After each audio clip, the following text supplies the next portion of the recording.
आज की हमारी रेसिपी है भिंडी फ्राई, जिसके लिए हमें चाहिए भिंडी, टमाटर, सब्ज़ मिर्च और अदरक लहसुन का पेस्ट, प्याज।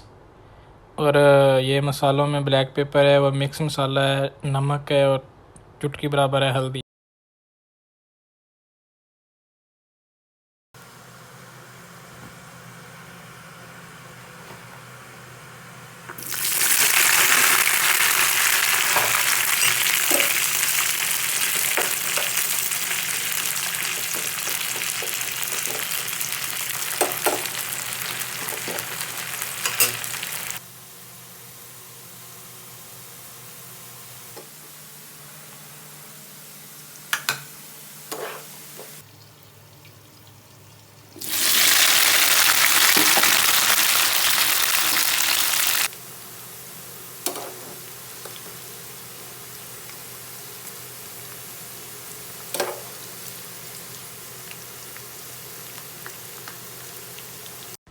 भिंडी फ्राई करने के बाद हम उसका मसाला तैयार करेंगे। फ्राई भिंडी को फिर इस मसाले में पकाएंगे।